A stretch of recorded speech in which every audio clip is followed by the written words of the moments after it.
Why did you identify Maya as Maya? Maya belongs to an era where market research was really in nascent stage. Starting with Maya and reaching out to Ria, what those changes that you see? The entire backdrop of the whole book is about.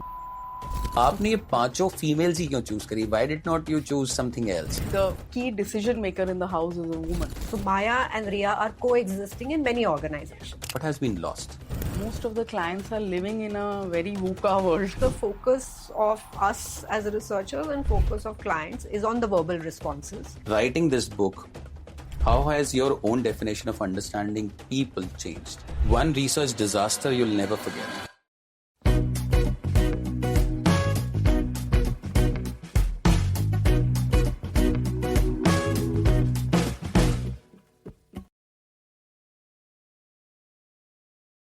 Before we jump in, quick shout out to our partner for today's episode. This episode is brought to you by HubSite Survey. Because let's be honest, data is everywhere.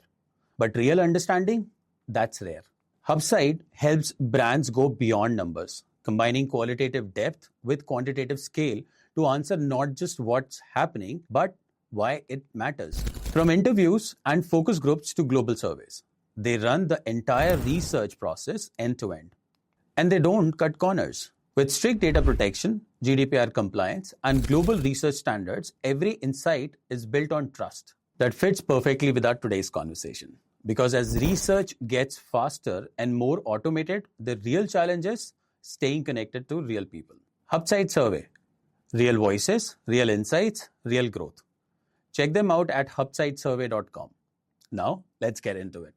What happens when 3 decades of qualitative research sit down on a Goan beach and starts arguing? When cassette tapes meet AI dashboards? When slow listening meets real-time analytics? When instinct refuses to bow to algorithm? Today's episode is not just about a book. It's about the soul of an industry. Between the lines and laugh is a warm, witty, sharply observant journey through 30 years of qualitative research, told through 5 researchers shaped by their times. Beneath the humor lies a deeper question. In a world racing towards speed, what does it truly mean to understand people?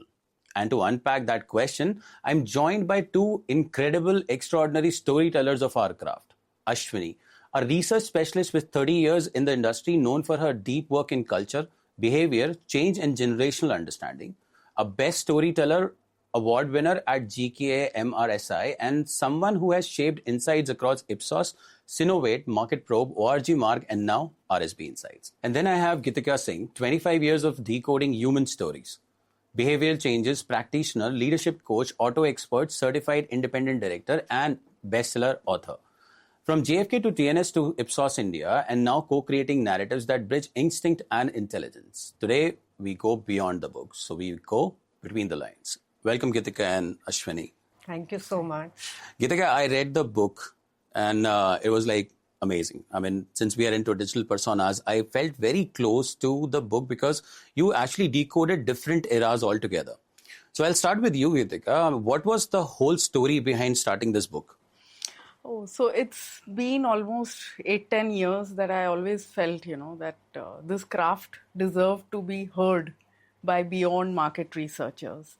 And whenever I've sat down, spoken to some of my colleagues, friends in the profession, or even certain juniors who enter, certain freshers, there's so much to share, and every time we sit down and share out of memory, what happened, different episodes, we always end up with this should be documented, So that this should be documented was always there at the back of the mind.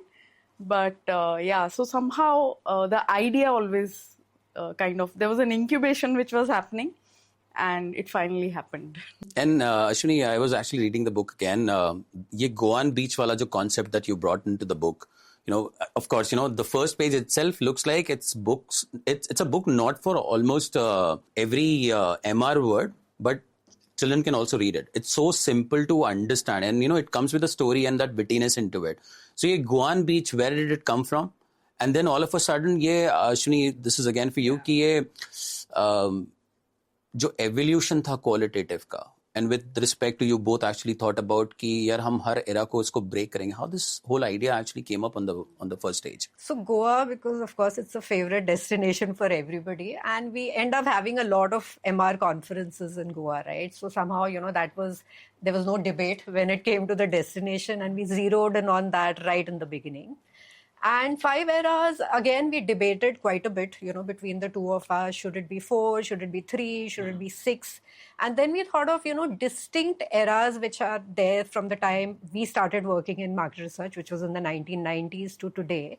And we looked at how India had also changed, during these last, 40 odd years, 40 odd years. And we looked at distinct changes which have happened in India as a reason to define that particular era per se. And that's how we arrived at 5. Starting from, pen and paper, which Maya is all about, to Ria, which is moving to the complete digital world and the AI world per se. आपने जो नाम भी choose किए थे, you've actually ensured that those names actually come from those era. Ria is a very modern kind of a name which represents 2025. Maya was a very old school name which represents the pen and paper era. Why do you think that you should relate those? So you must give us that much of credit. We did some bit of homework on that. And because we have seen those generations, evolve, and we see the kind of names which come up in the teams, around in the peer circle. So yes, the names are very thoughtfully chosen, which represent the various eras. So ek karke let's decode this, because one thing that I remember, the stories have made this book. So let's start with Maya first. Yeah. Why did you identify Maya as Maya? And probably Ashwini or Kritika, I'll leave it to you, because you both have invested in Maya first. Then you move gradually to the evolving environment. Yeah. But before that, let's talk about the evolution of qualitative research, because that would define Maya much clearer to the audience. Correct. Right. So the evolution is, that's the purpose of this book also, to show how Qual has evolved in the last 35 odd years, and what are the things which have remained the same. Because when we were discussing and thinking about the book and discussing the various nuances and the chapters, one thing we realized is that the basic premise of Qual remains the same, right? True. Which is about understanding human beings, about requiring good listening skills, about showing empathy, about decoding why people behave in a certain manner. That remains the same. It's possibly the way we do research, the tools and techniques and the methodologies which have evolved over a period of time, but the basic principles of qualitative remain the same. Yeah. So our idea was to show that through the different chapters, to show what has remained unchanged and what is it that has changed over a period of time. So that's how... So let's say there's certain things which have changed. Right. And Maya was talking about the era which was more of pen and paper. Right. What was changing then, Kritika? Yeah. So one of the things which was changing is people actually started doing market research. So Maya belongs to an era where market research was really in nascent stage. You probably had only 20-30 qualitative researchers in the country. In that era, yeah. So Maya is very special from that perspective, almost one of the first, one could say. Yeah. So the change was that, there was a lot more selling which had to happen of what MR is and what Qual is. So we owe a lot to Maya, because she's the one who laid the foundation for the entire profession. Yeah, I could easily relate to Maya, because I come from a pen and paper industry as well, as an era as well. And though it was more of a qualitative, I'm more of a quant guy, but when I stepped out and start talking to people, street intercepts, I was putting down everything on the pen and paper, it was nostalgic. Was that again a character you defined through nostalgia, or it was something else? So you're very right. It was nostalgia, and this was the era that I started work in, and obviously I have extremely fond memories of that era per se, because that's when I was a child and I was learning the ropes of qualitative research in the 1990s. So there was a lot of nostalgia, and we've tried to bring that out also through the various experiences, the kind of incidents, the way right from the first day of work. That's something which we consciously thought of, was to build the tempo and the pace for that particular chapter through the first day of work. So if you see Maya, it was a slow, leisurely meeting with the boss, boss taking her out for lunch, saying, just immerse yourself in the organization's culture and qual research, and we'll think about or we'll talk about work on the next day, versus Ria, who doesn't really have like a proper, introduction, and everything is happening on Zoom and Teams call, and she's given a list of tasks that she has to finish. So it is a journey of, and we've lived through, all these eras, right? I mean, so there is a part of us in each of these. So while we are not Ria in terms of age, but we do have Rias in our team, and possibly the boss is somebody that we have been. So I tell you a quick story about this. When I was reading specifically that first chapter resonated well with me, because I also come from the 90s. And it was sheer nostalgia on my part, because meeting people on the street when you don't know them, and then, making that connect. You really need a support from your boss during those times. That, the first chapter begins with here, and, you have to ask these questions. How would you portray? There's an entire training slot that happens. Today, everything is like on the go. But I still follow this. So we got a couple of candidates joined my organization and my company, and taking them out for a dinner, taking them out for a lunch, and then talking about business was still there. I'm not sure if, those Gen Z people who have become managers would do the similar kind of it, because I was reading some article and they said, Gen Zs are quitting alcohol. They don't prefer alcohol, and alcohol percentage has gone down from what millennials used to drink to like 2% this year. So the nostalgia was there, because every single step we moved into the era, it was correlating. I wanted you to decode that first nostalgia. Probably Geetika, you can start with, and then Ashwini, you can follow up on. Starting with Maya and reaching out to Ria, what those changes that you see, because the book is actually denoting that, but I wanted the first-hand story from you guys. Yeah. When you were preparing that, the change that was being seen in the qualitative world.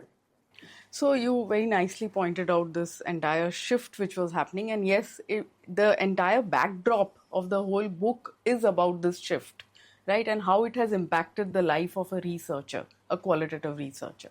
So if we look back, India was changing a lot in 90s.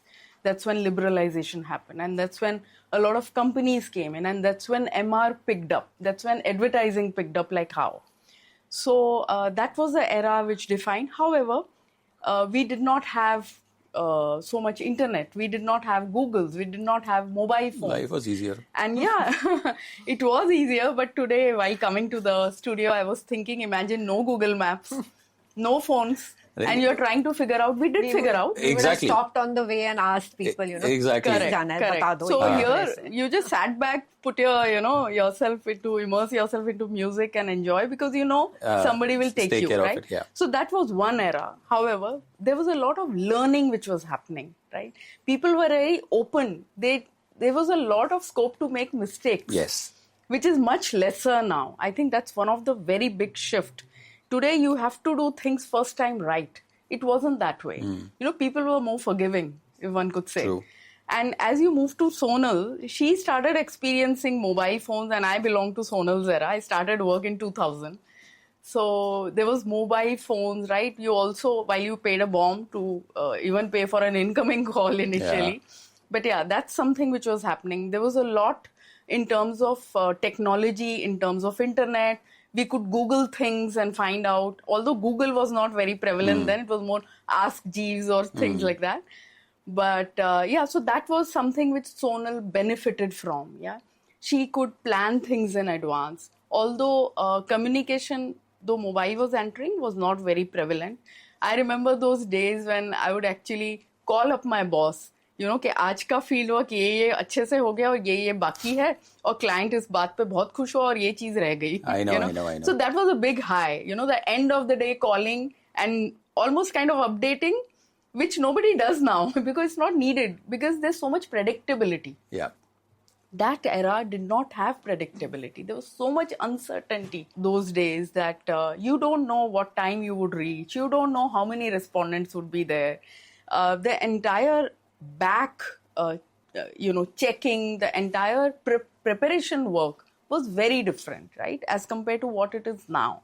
So I think you must appreciate, audience, the kind of things which you have privilege to. Everything is set, everything is taken care of. There's so much predictability. It saves your time, effort, and the last minute, all the glitches. So yes, as you were speaking about it, I was actually having goosebumps because the moment I completed my first day of getting all the interviews done, I used to go back to my boss, and he used to praise me a lot because you spend whole day to make sure that interviews get packed. Yeah. Today it's a different story. Yeah. So when you move from Sonal to the other era, so other era was again defined by a lot of more again changes happening in the country. There was so much better mobility. There was so much better in terms of transport, and that defined and redefined the way research was being done, because clients expected lesser spends and more easy insights in terms of reaching out to smaller places, right? I give a very typical example. Kolhapur is something which Air Deccan made possible, as a research center, because no other airlines was flying to Kolhapur, right? So I think suddenly newer destinations came up. So that's something which happened only because there was a wider reach to different kind of places. And of course, clients realized, also if you realize, India was getting a lot more into rural. This entire Schick shampoo success made companies realize that this is a huge audience sitting there. We cannot ignore them. They wanted to understand them more and more. So the art of listening to them and understanding and decoding them required a very different skill, right? So you could not talk to a rural consumer the way you talk to an urban consumer. True. So it was a lot of learning which was happening on go. And like I said, there were mistakes, of course. There was a lot of time. Time was luxury, time was available then, and time is luxury today. But people did give you that kind of time, effort. They appreciated you. So that's something which was fairly very different. When I was actually reading the third era, I had that one question, and glad that you actually brought up the rural conversations. Unilever was selling Dove then back as well. That 1 rupee sachet all of a sudden came around 90s as well. But it wasn't Dove. It was, Dove was considered to be very premium. Then it was Chick shampoo and whatnot. It was predominantly being done for this rural segment. And we still say that, Indian population is 70% all rural. Why did not Qual then approach the rural the way they approached the urban population back those days? Because Qual was being born in urban. Your research gets dedicated to a place where the clients want attention to, right? Oh. So if the clients are focusing on urban market, remember the liberalization, which is what focused on urban first, right? So while Coke got launched in Hathras, but Hathras was not its main potential, market, I would say. It wasn't the key target market. The target market was still, to begin with, urban. It's only when the distribution went much interiors is when the focus started, But we were doing a fair bit of rural work, Unilever being a case in point, even in the 1990s. In fact, I would say that it tapered off a little bit, towards maybe after post 2000, say 15 or so. But initially there was a lot of focus on rural, and all the big, FMCG players were doing fair bit of work in these rural areas. So. But then again, one is of course the access, the other is the time taken, right? Because time, cost, there are several considerations when you're doing rural. And like she said, it's probably easier to, manage. I think the consumption power was high in urban, right? Which is more of a reason, because when I remember the questions that I used to fill was for Maruti cars back those days. So it was more of an urban thing, not a rural thing. Rural mein probably it was Jeep or tractors. Those were the runnings. But when it comes to consumer products, chahe fir wo shampoo ho or anything which is they actually buy, I think rural segment, which is again my understanding, because I was just remembering the conversations, that chapter, the third wala, ki We didn't go to rural because of number of reasons. I think time is definitely one, cost is Yeah. definitely one. It's just where the profit margins actually Correct. sit. So people Right. were more focused Yes. on that, what Yeah. you Gitika mentioned. But एक चीज जो आपकी book में सबसे अलग थी, और अब मैं कोइंसिडेंटली उसको इसलिए भी रिलेट करूंगा कि when I started my podcast, the first Gen Z I interacted was a female. तो आपने ये पांचों फीमेल्स ही क्यों चूज करी? Why did not you choose something else? Yeah. Because गिने चुने men हैं in the Yeah. qual world, Right. and so that was, I mean, there was just instinctively we thought it's like women, and we told the story also from a woman's perspective in a lot of Or is it? places. I thought So- it's more of that emotional thing, because men are harsh, women are soft. and men in qual can be soft. So हाँ, अच्छा. so I think it was because predominantly it's a women dominated industry. See, So it also that's the reason, started. yeah. I quite Two agree women to what wrote she's about saying. 5 women. No, I agree to what Ashwini is saying. In fact, the key decision maker in the house is a woman. So when the research as a profession started, especially qual, you always spoke to the lady. And the best conversation happened Okay. when a lady You spoke meant to a lady. that's right. Right? So that's how it attracted more women in the industry. And later on, it so happened that women can even talk to men very comfortably and stuff like And that. I think it's also there is a bias, amongst men, because I know that when we interview a lot of people, men somehow veer towards quantitative, because qualitative they think is this emotions, touchy feely, like just basically pull things out of your hat kind of thing, and they believe it's not that they're not best suited for qualitative. So it's both I'm ways. taking that as a feedback. Yes, please do. We need more men in the. I mean, the fact is that, qualitative I can actually relate to that, because quantitative was always easier game. Just go ask, pull down the questions, done. Qualitative needs depth. And that's the beauty of my conversations with the people that I'm approaching and answering questions about Maruti cars those days. Because the depth actually came out not from those questions, but the conversations that I'm having, why they're facing a problem. Those questions are just the reference point for me to understand the consumer empathy. Yeah.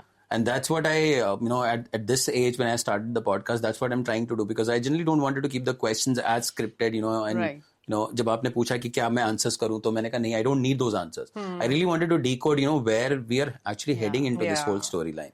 तो अश्विनी, जब आप ये 5 females को define कर रही थी, आपके दिमाग में क्या कोई रियल बंदा था उस समय? There were bits and pieces of, so I would not say there was one person, there would have been bits and pieces of people that we've interacted with. There are bits and pieces of us also in each of these characters. So it's not based on one particular person, but like I said, a mix of several people. And when you both were writing the book, and when you're recalling those era, when you were defining this, Maya to Sonal to Ria, anybody that clicked your mind, that inspired you to write this book, think about her, and you've been part of, their journey to you guys, or you being part of their journey? कुछ ऐसा था, कोई ऐसा inspirational? So it's been inspired by everybody we've interacted with, our bosses, our colleagues, our team members, right from, in fact, our dedication mentions everybody, including the, field team, all the support staff who's been, there with us through thick and thin. So it's been inspired, and it's all true incidents that we've spoken about. None of it is fictitious. These are all, experiences that we've lived or we've heard other people, talk about.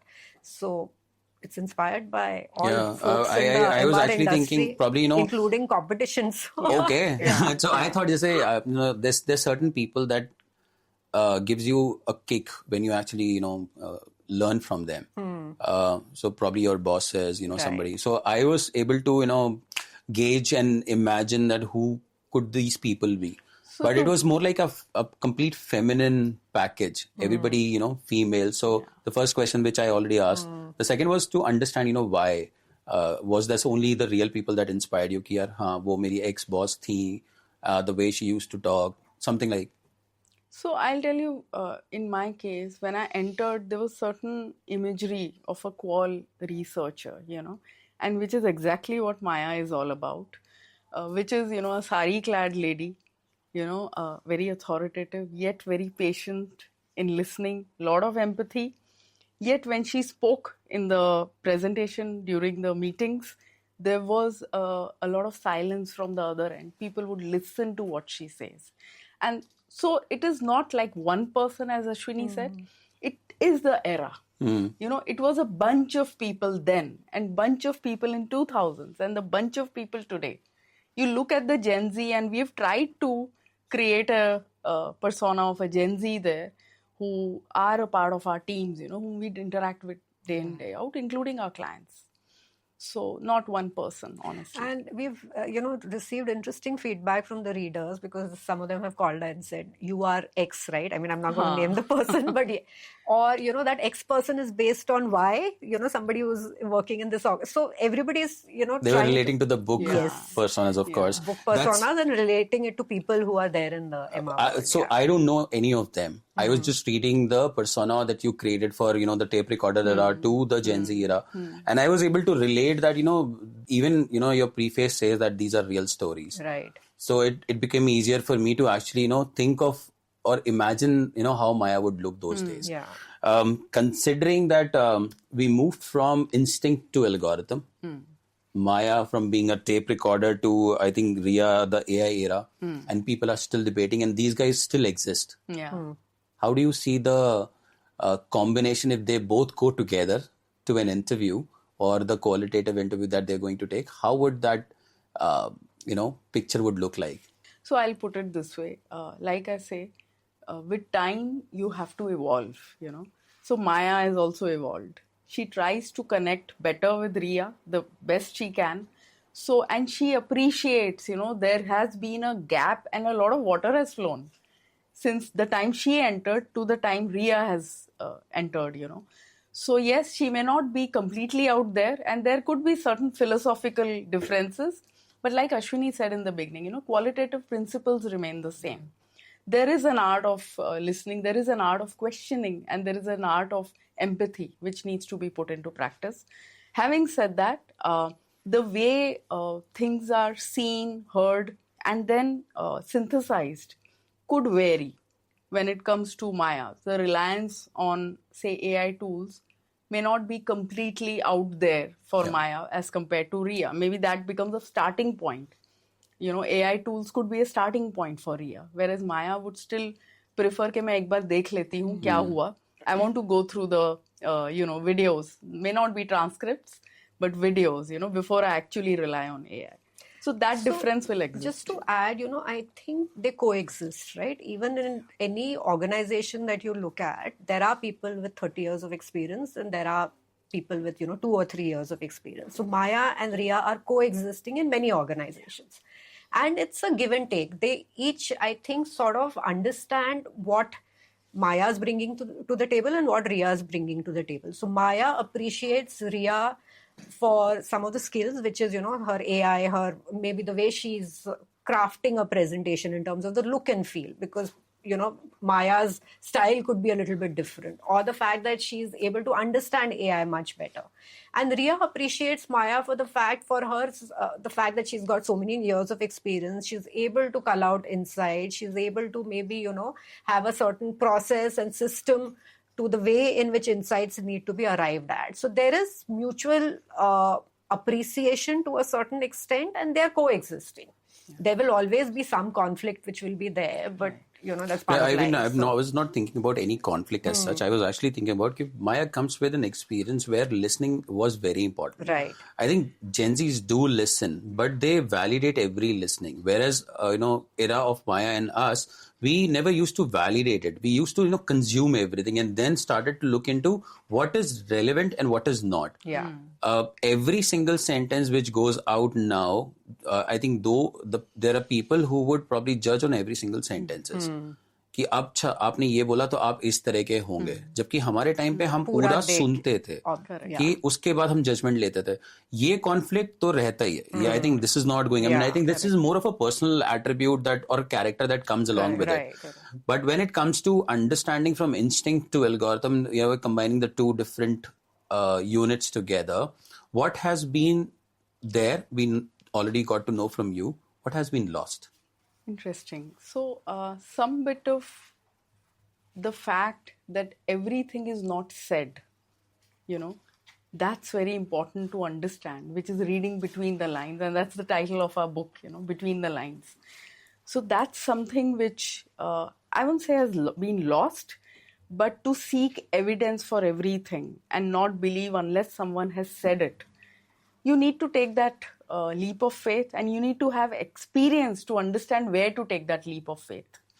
You know, so that's something which is becoming lesser and lesser. And I would say it happens from all the ends, including the clients ask us, ये कितने लोगों ने बोला है?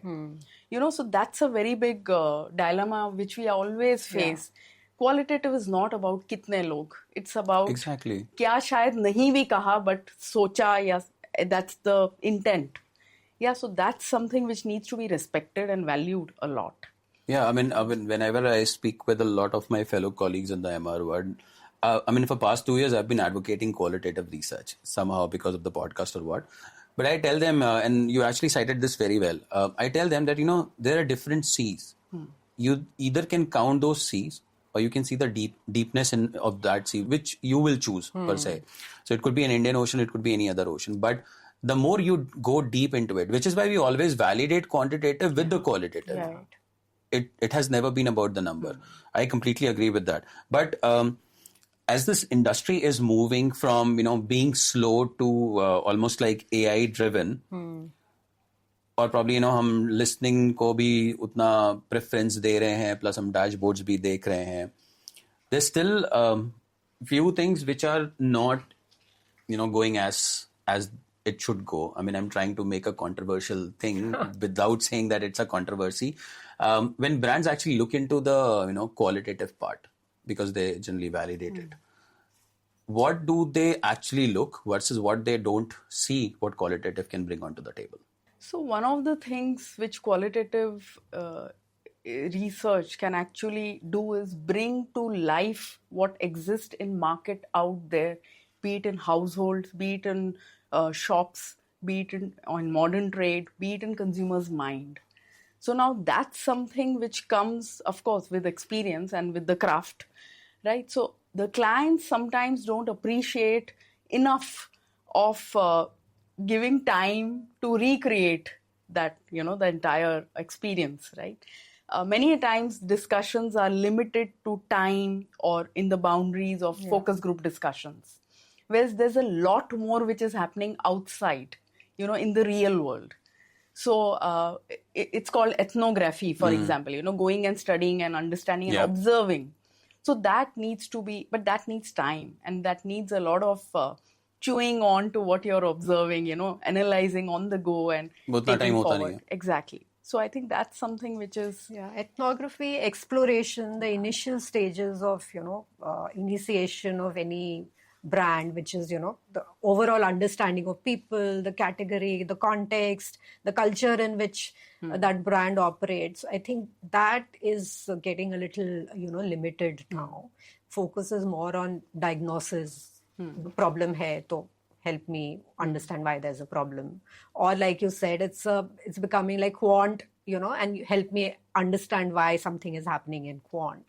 So ऐसा तो नहीं होता ना कि जो मेरे दिमाग में validation hai, you have to prove that validation as a researcher. No, I don't think so. I think that is not there. It's sometimes a lot of it is because of the time pressure, because qual does take significant amount of time. So then it becomes that, you know, there is already a significant understanding of the consumer. So let's go ahead with that, quantify that, and then see if there's a qual, you know, which is needed. See, we also need to appreciate that most of the clients are living in a very VUCA world, right? Yeah. And there's so much of competition, right? They need to make quick decisions. So that's also a reason. But having said that, whenever there are enough clients who also appreciate and give this kind of time, efforts, money, right, to do some kind of foundational work, the number may be decreasing for sure, because the pace of movement doesn't allow that kind of time, you know. And is this something they actually miss behind the viewing mirror, as the misunderstanding kuch hai wahan pe? Because you guys are, you know, talking to them directly, clients are not. Do they miss something there? should? It makes a lot of difference when clients are actually, attending groups, because like you said, there's a lot which is happening inside the group, which is not always possible to recreate in a presentation, right? So it's the verbal responses, it's the non-verbal, the silences, the pauses which are there, the laughter, the look on their face when they're actually reading a certain concept or looking at an ad. Those are very, very critical, which when clients don't attend, they somehow miss some of those nuances, and then possibly the whole gist of the data does not come out as brightly as it would if they had attended the Actually, then session. I think I just again have this on one question. You actually mentioned how the body language. There's a lot of companies which have come up as eye tracking. Right. ठीक है, वो कुछ body पे भी चिपकाते हैं, तो whether they're moving or not, they check that as well. Considering that we are sitting in an era which is more technologically advanced, and you're doing a qualitative, are there any avenues, or I'm not too sure, I'm just randomly asking this question, that does qualitative research or the moderator wear some kind of a gadget, the not respondent wears some kind of a gadget that can help decode their body language, the character, what's going in their mind when you're asking certain questions? ऐसा कुछ होता है आज की date So में? there are various, techniques, like you're saying, eye tracking and all is there. There are sensors and all which are available. Some kind of the application is, limited to certain kind of researchers. So it's not as if like for everything you can use that. And I think that human lens is still important. So you can't just rely only on what that heat map is showing, but you'll have to decode why it's happening in a certain manner. See patterns over a period of time for you to. But that is something you probably be asking them a question only, then you would know, right? Yeah. But what if they're giving you a specific body language, which sometimes, I mean, agar hum bhi abhi baat kar rahe ho, sometimes I'm looking at Gitika and then I'm not looking at your face. So I'm not sure exactly if we are communicating eye to eye in that case. That happens more often during these conversations when you're sitting in a focus group. Right. So there are certain avenues which gets missed. There are certain characters with that we cannot decode. These AI or probably those technologies can actually decode that. Does the client generally ask you to decode these through them because I'm not attending and then I really wanted to? No, that hasn't. So how deep we go in this case? So I would still say that the focus of us as researchers and focus of clients is on the verbal responses. 90% would be on verbal responses, and only partially it is on the non-verbal. And non-verbal also makes a lot of difference when you're testing any kind of stimulus, right? So if you're getting them to try a product or look at an ad, or those two would be the most prominent cases. So in that case, these kind of techniques, the non-verbal actually starts playing a lot more bigger role. So they add a value to the deep dive conversations that we are having. Yes, absolutely. In terms of emotions which were getting associated, attention, whether people were actually focusing on that or not, what was the kind of emotion which was there. So I would also like to add to that. So tech definitely helps to many times capture where even a respondent either is not able to articulate or is not even aware of the behavior or the movement or the eye movement. They are not able to do it very consciously most of the times, right? So that is where the tech helps, and human element helps then to focus and ask why. Okay, you did move your eyes from A point to B point, so let's understand what was interesting in B. What made you focus there? Things like that. I remember I was attending this conference, and they were talking about probing the AI, and I've again went back to the Maya era where we used to probe respondents. So can you guys give me, that again, one example where this probing actually helped you deep dive into that conversation and brought out something which was like client amazed? All all research is about, कोई चीज that you remember? Probing which is there. So random question that I'm throwing on you, because that probing always, help a call researcher to understand that empathy part. Yeah. So I'll tell you, I have this vivid example in my mind, wherein we were doing some work for a pharmaceutical company and for a brand which they felt needed a 2.0 version. Yeah, I'm talking about early 2000s. And it was a very popular brand written by a lot of doctors, but they said it's losing its sheen, right? And we did this personification exercise. For the audience, personification exercise is where we ask the respondents to think of a brand as a person and gives its characteristics, right, of that person. So, or an animal, right? So, in one of these exercises, the respondent said, "ये brand तो elephant होगा." So we said, okay, elephant hoga kyun? And after a lot of probing, we understood elephant not because of elegant walk, elephant not just because of size, elephant because of pace. It's moving very slowly. And I think that was a very big eye-opener. While it's moving, but it's moving so slowly. And it needed to be like a horse, is what another respondent said. It needs to run like a horse. And from this brand, when we consume this particular tablet, we don't want the effect to be so slow. So somewhere that completely changed the way the client started looking at that brand in terms of next steps. So that was an eye-opener. So in the era where we have snackable outputs, fatafat jawab aa raha hai, what are we missing from not doing qualitative research? Qualitative research to hota hai, bilkul, and snackable output is also very important because time is luxury, like I said.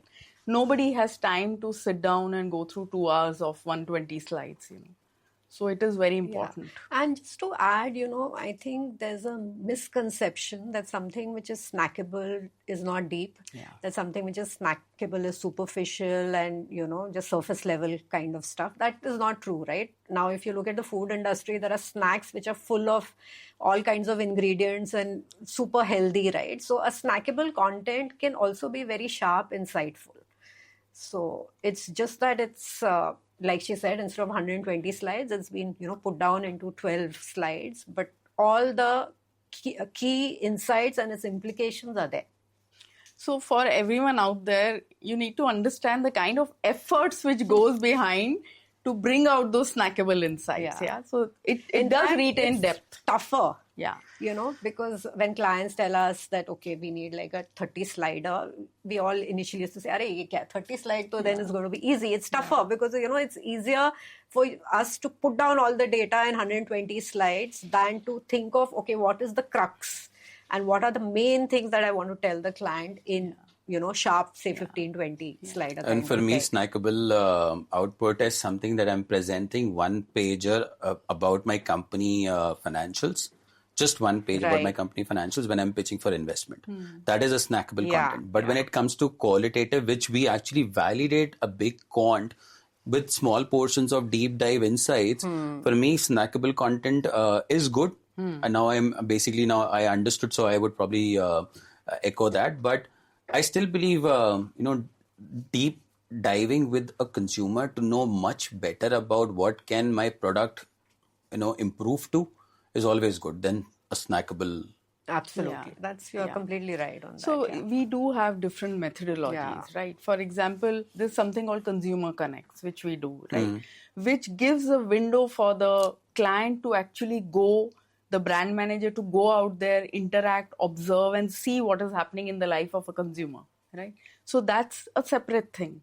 Whereas in day-to-day regular researches, Agreed. they rely a lot on researchers today than in Maya's era, right? So a lot of responsibility of the researcher, I would say, to bring those micro expressions and non-verbal cues to the client, to bring everything in snackable time, and also to make sense of everything for the client such that it's actionable. Yeah. And sometimes, just to add to your point, not every time client is looking at very, very deep insights. Sometimes the questions are fairly tactical, right? And you just have, say, one or two things that you want to get an understanding of. So then the objective is to give the client answers to those 2-3 questions. Yeah. And to give you a context to this, there is an article written by Sean Roy from Halion and I think Abhay Mathur or Akshay Mathur from Quantum. They did a case study together on synthesized data. Okay. They did about 70 internal journals because now the time was only 1.5 weeks, or probably like I think 1.5 weeks. Rather than going deep into 6 months of work, they actually squeeze it with relevant questions. What you mentioned, that's जो 2-3 चीजों पे हमें आप pointer दे दो, we'll get to know exactly what is there, because the data was backing them up and they had the data, so they synthesized that data. So I think now I understood, that is basically for me as a snackable output, because now I have something which I'm relying on, and then I'm just validating it with 3 or 4 points which I needed the most. Yeah. Right. That's amazing. I mean, I think the qualitative have actually evolved. I mean, as we spoke, the one specific question that I had about this book was that I call it the bigger question, that after writing this book, how has your own definition of understanding people changed? So one is, of course, we really appreciate the fact that we spent, and now we know why we spent so many years in market research. And a lot of people, used to ask us that, don't you get bored? 30 years in market research and doing qual research, isn't it boring? And it's not. Every day is interesting. Every day is exciting. Every day you're learning something new. And it's thanks to understanding people, because there is a wow in our job practically every day, I think, because just because we've got so many years of experience doesn't mean that we know it all.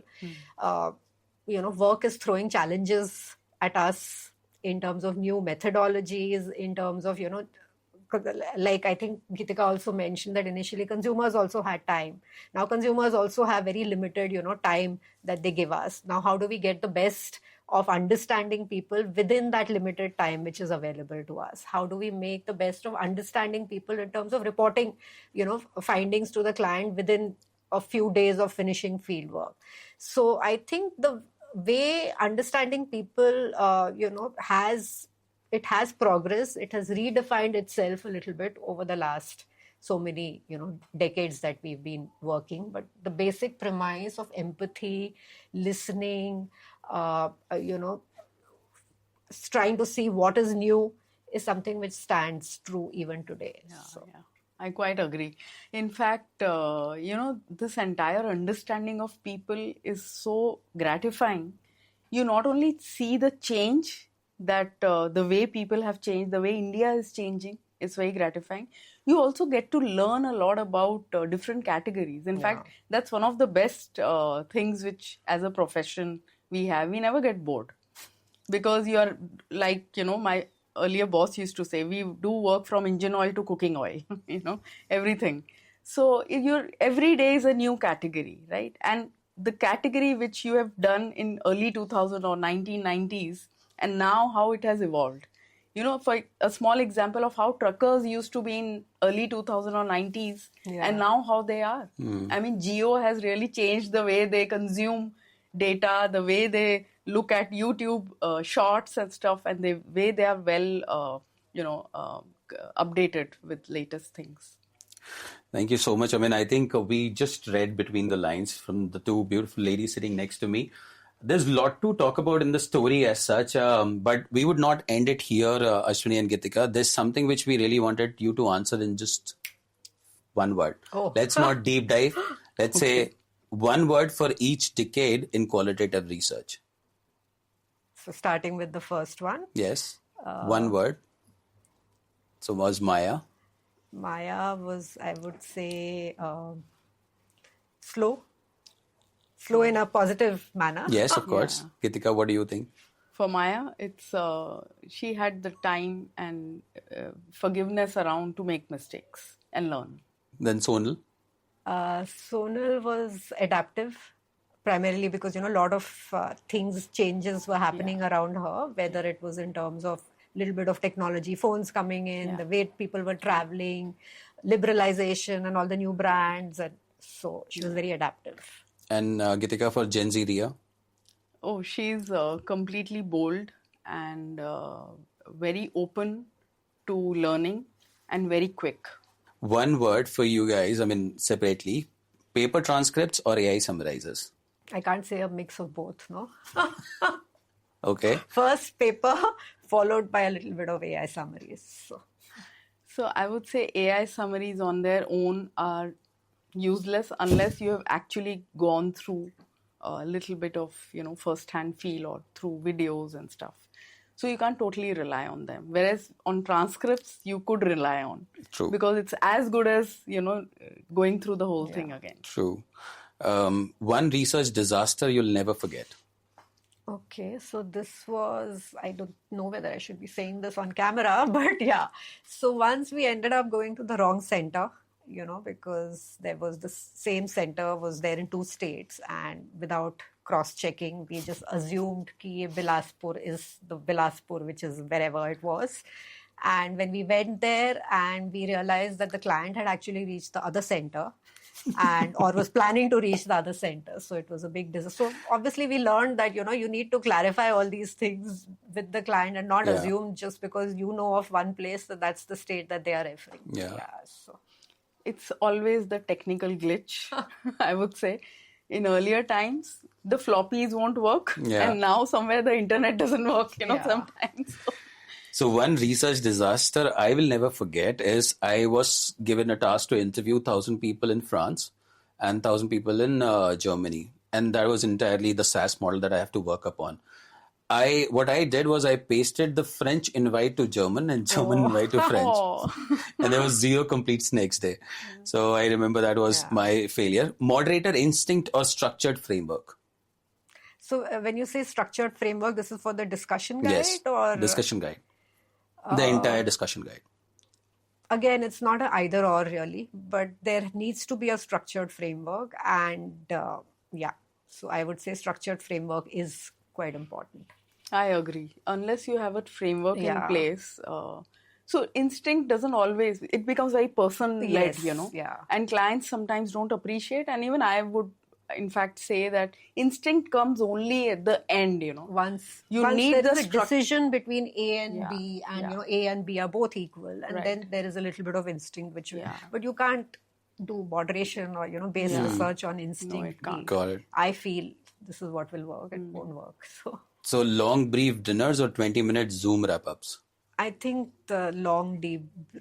I think these are 2 extremes, so something in between, but definitely not a Zoom. आपने अभी तक किसी में भी और का जवाब नहीं दिया. Because आपके ऐसे 2 इतने extremes हैं.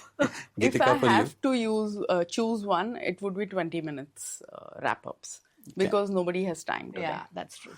And one myth about qualitative research you want to break?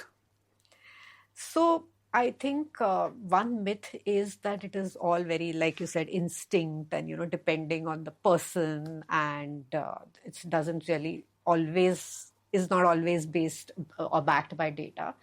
I think there's a lot of first principles which is involved. There's a lot of science in qualitative research. So that is something which, people need to be aware of, that it's not only emotions and fuzzy and whatever.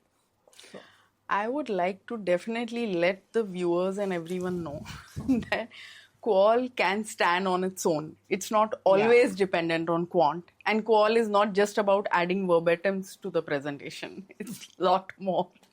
A lot of fundamental decisions could be made basis qual. And it's basically understanding human beings, right? And human is what the market sales is all about. That's the human being which buys your product and brands. If qual research were a movie genre, what would it be? Psychological thriller. Slice of life. Slice of life. One habit every young researcher must build early. Listening. Yeah. It's very listening important. Skills are extremely important.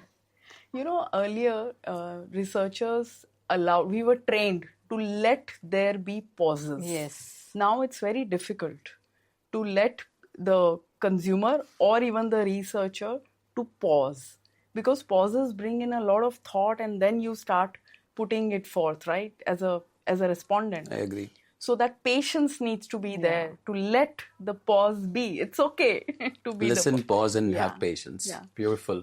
Thank you so much for making time out, Ashwini and Geetika. I mean, this was a beautiful story to be written again. I mean, I think Between the Lines and Laugh, it should not be the first book to, end with the last book. I think there should be more stories that you should, decode. And thank you so much again for writing this book. All appreciations, because when I read it, I'm sure people would love it and, they would actually read through it and may have more questions.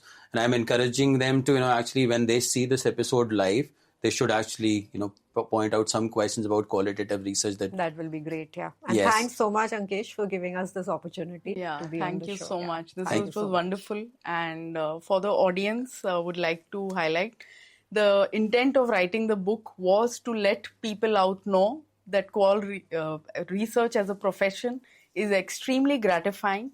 It's a very exciting profession, and do come in. We need more and more young minds, and we do need men in the profession also. So I'm in. yes.